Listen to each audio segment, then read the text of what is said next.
Hello, I'm Philip Stoten, and this is the Supply Chain Intelligence Podcast, a Scoop Studio production for Nexar, an LTM company. Each month, with the help of Dan Schoenfelder and a special guest, we'll be digging into the Nexar Spectra Electronic Design to Delivery Index report to see what the latest trends are and comparing those with other data and anecdotes from the companies in the supply chain. Today's special guest is IPC Chief Economist Shawn DuBravac, someone who I have huge respect for, and the guy I would always get my first story from as a journalist at CES when he would present the consumer tech trends for the coming year. So Dan, before we bring Shawn on, let's talk a little bit about the key highlights we've seen in the EDDI report this month. More balance returning, supply seems to be trending up a little, and demand seems to be very slightly down. What are your thoughts? Yeah, I think you hit the nail on the head, Phil. We've seen certainly kind of a flattening of both the demand and supply indices, and as a result of that, it doesn't mean we're not seeing some shifts, but they've become smaller than what we've seen the last several months. So October, while unremarkable as far as the number of changes we've seen, is still, I think, telling us a lot about what we can expect in the coming months as well, too. Yeah. And Dan, last time we spoke, I talked about one of the indexes settling down around about that 140, 150 mark, and almost feeling like that is the new norm. You know, we're 40% above where we were when the index started at the beginning of 2000.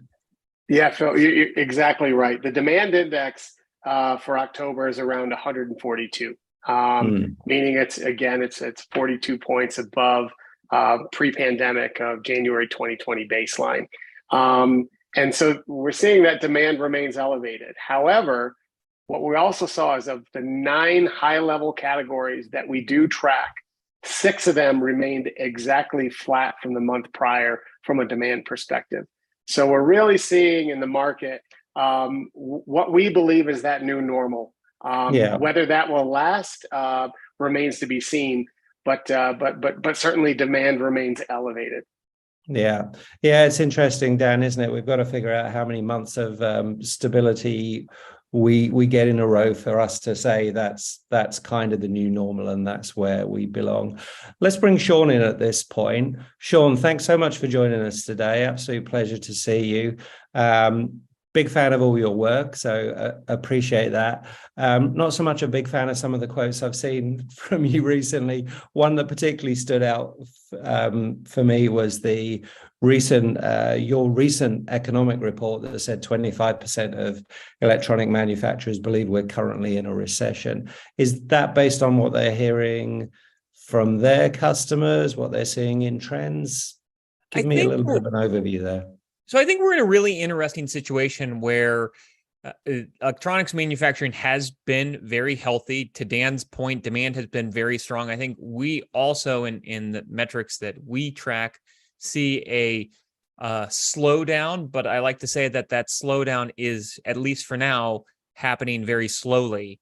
And you are seeing a bit more of a balance come in as some of the supply constraints lift.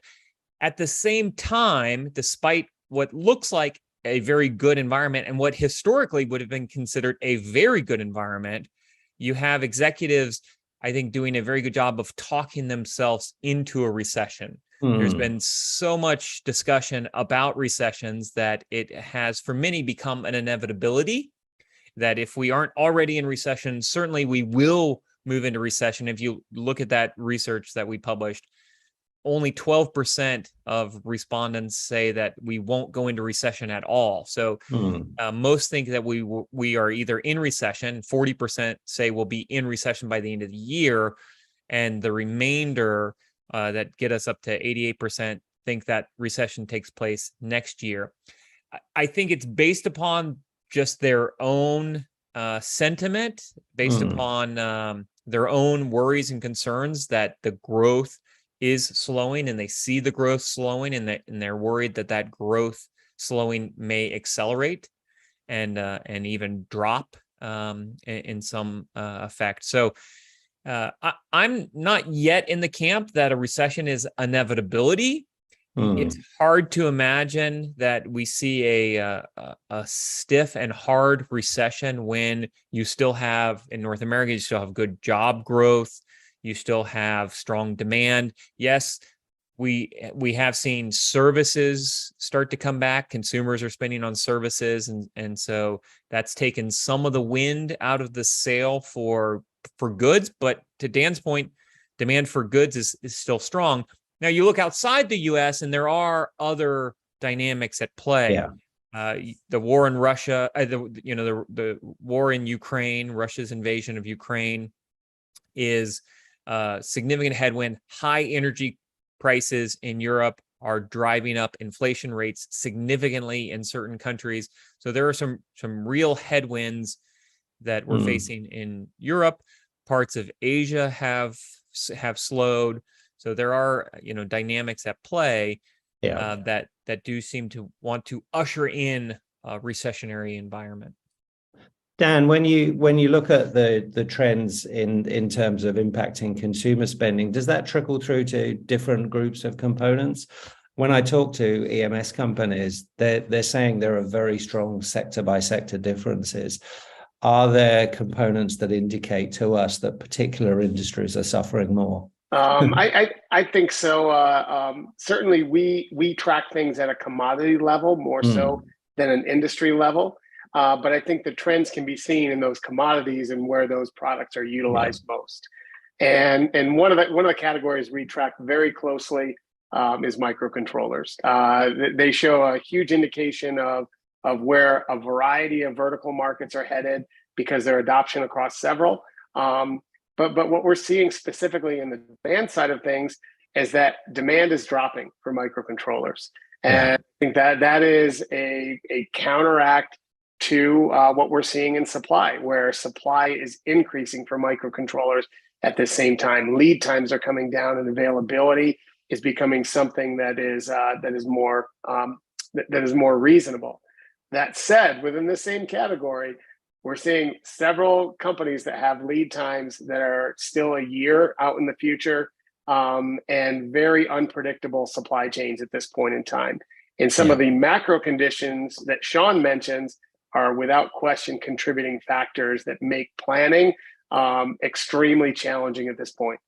Yeah, I spoke to an EMS yesterday that told me one of his components that he's waiting for has come in from 84 weeks to 52 weeks.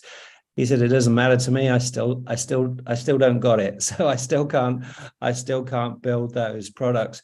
Shawn, do you see anything in this week's news package with the midterms, with the reduction slightly in the rate of inflation, and with stock prices, particularly in the tech sector, taking a bit of a jump this week? I think Amazon were up like 12% on the day. Do you see that improving sentiment, or is that just a day to smile amongst a gloomy climate? Well, definitely rise in equity prices, especially significant rises like we saw this week, are a day that bring people back to optimism. It definitely helps the sentiment. Now, it has to stay that way. We need multiple days like that to really bring back the sentiment. I think to some of the points that Dan was making, I think what we do see in electronics manufacturing is a robust and dynamic industry that is able to kind of move into other areas where demand remains strong. So while maybe the consumer segment is slowing, you still have this broad transition to EV infrastructure, not just, the EV cars, but also all of the infrastructure around that there's a lot of tailwinds in that category. So you see growth there. Obviously, there's growth in the defense industry as we look to restock and also to support our allies. So there's I think, good tailwind in that industry. And then, to Dan's point, in some of these areas are still seeing significant lead times. And so while demand has slowed, really what that's allowed companies to do is to start to work on their backlog of orders and to work through some of their backlogs. Yeah, I think the backlog story is really interesting. I interviewed the CEO of a Scandinavian EMS company. Scandinavia as a region just seems to always do a little bit better than the rest of Europe. It seems that they just seem to be good at making profits out of EMS, which is not a simple task. But this guy was actually saying to me, well, we've looked at the dynamics and we're expecting a softening next year. But what we're expecting that softening will mean for us is that we can bring in the components that we're short of because they'll become available, and we can finish and catch up with our backlog, which will be better for our relationship with our customers.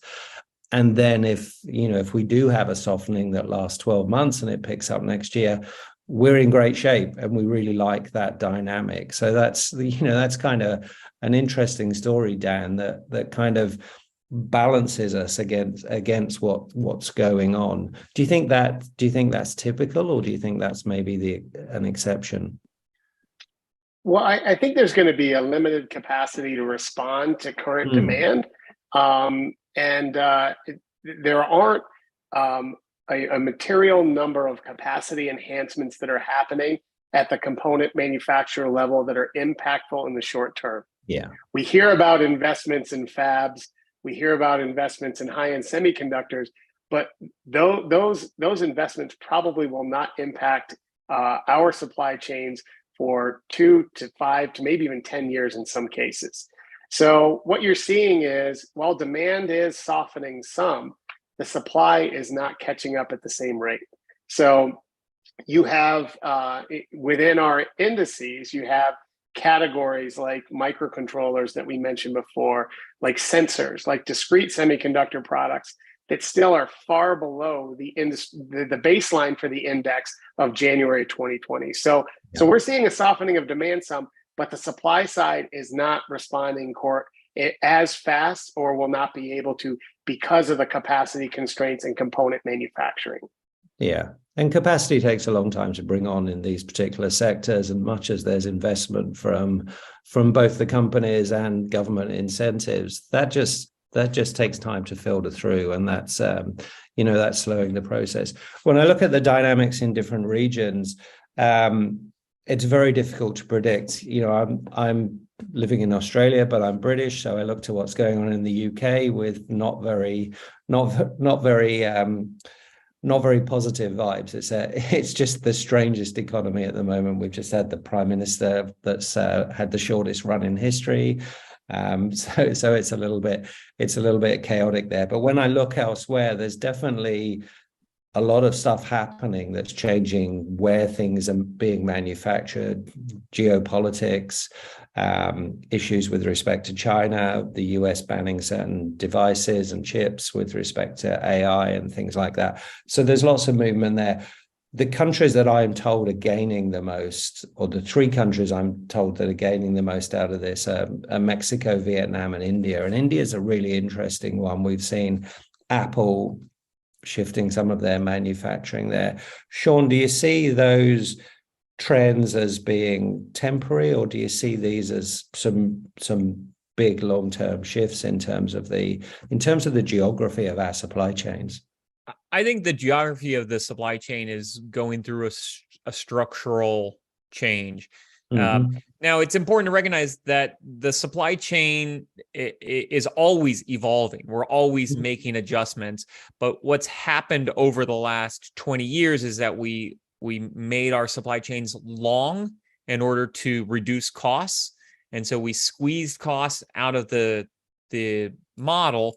But as a result of making these long, we also made them brittle. And so we're rethinking, how do we move from a brittle supply chain to a more agile, adaptive supply chain? And might that also mean a shorter supply chain? And so I do think regional hubs certainly could benefit. And I think there could be a lot of winners in this. I think, North America could win. Maybe that it shows up in Mexico, but I think some of that could show up in the US and Canada as well. South America could win. Parts of Europe can definitely win. You look at, parts of Eastern Europe, despite their proximity to Ukraine, still have very low unemployment levels. Places like Poland have absorbed a tremendous number of refugees and still have quite low unemployment numbers. And so there are parts of Europe that I think are attractive, and I think there's lots of places in Asia that could benefit. You mentioned Vietnam, Malaysia, the Philippines, other places like that could also benefit. India certainly could benefit from this as well. So I think there's lots of places that will benefit. To Dan's point, some of these shifts take place over years and decades. So it isn't enough to say, hey, this will happen tomorrow. We are seeing the shifts already starting to take place, but it takes significant time for the networks to be developed, for the nexuses of these, supply chains to be built out.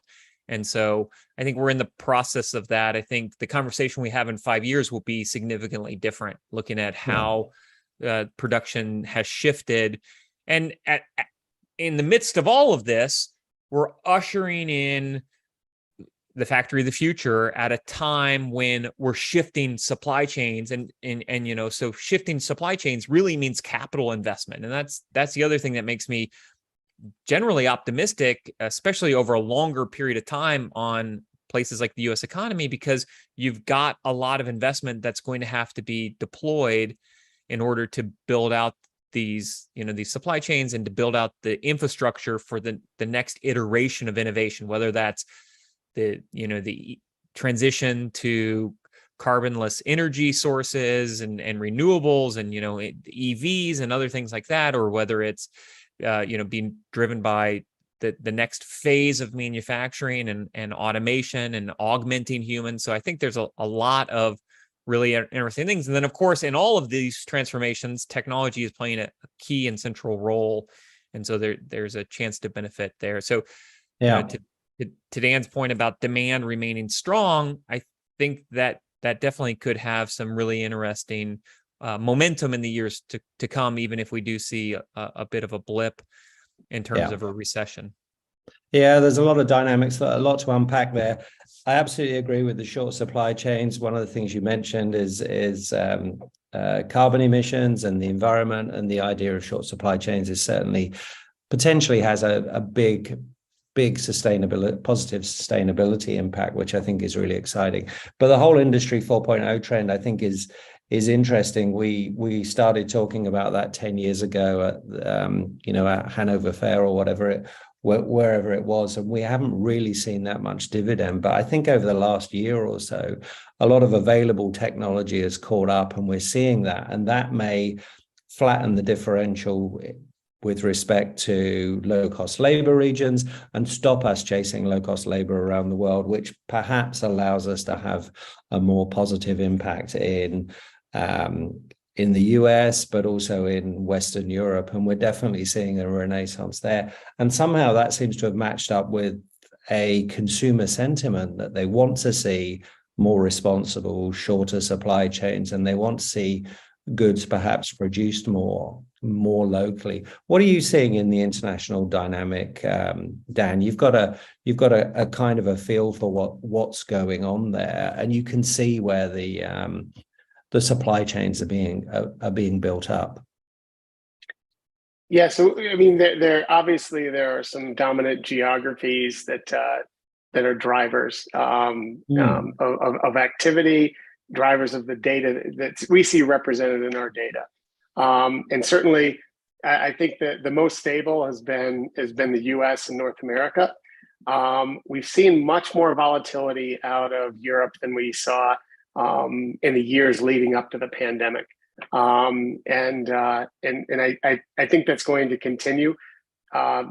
Partially because some of the geopolitical considerations that Shawn mentioned earlier, but also I think that there's going to be commensurate responses to the investments and the political environment that I think the U.S. is contributing to. I think we're going to see commensurate legislation take foot in parts of Europe and in parts of Asia that are a response to the actions being taken in the U.S.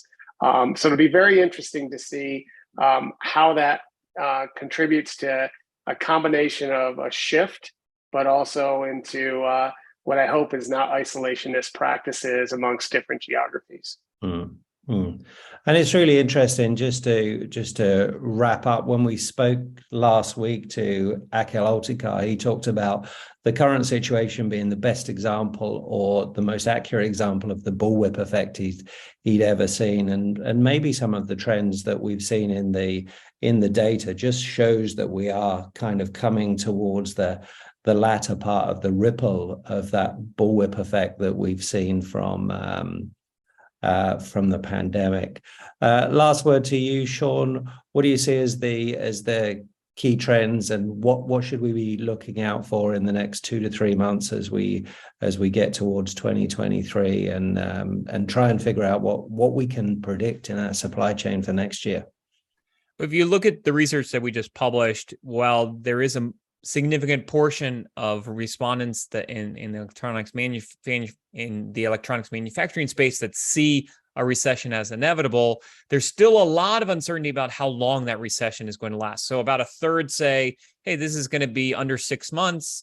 About a third say, we think it's about a year. And then you get about a third that say, no, we think this is going to be a prolonged decline and last for over a year. So there's still a lot of uncertainty around how long a downturn might last. The things I'm looking for, the things that worry me, is that if we do go into a downturn, do we see a lot of cancellations from orders that had these long lead times? When you have 60-week lead times, then you go ahead and you place the order if you can cancel it. And and then by the time it gets ready to ship, then do you feel a need to cancel it because you no longer have that book of business? Does that cause inventories to build? Does that cause prices to be slashed? Do we have things that we'll have to work through? What I'm hearing a lot from the industry is that a lot of these long lead times are tied to specific projects and to specific plans. So I'm not too worried about that, but I think that is a risk. And I think we need to look for those signs and signals that say, hey, this slowdown is not gradual anymore. It's sudden and it's aggressive.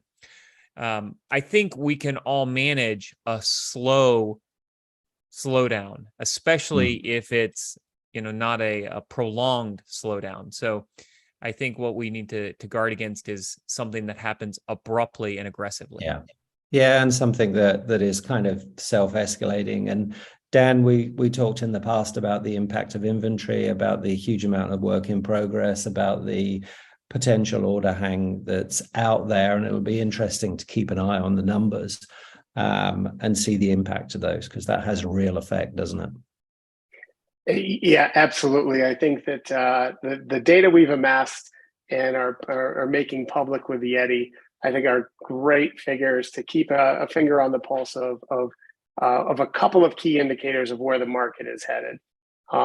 Just one last piece of insight that we're seeing is that holidays are becoming a thing again. I think the last couple of years, between the pandemic and isolation, and between just kind of the crazy nature of work due to supply chain issues, we saw that holidays did not have the impact that they'd had in prior years.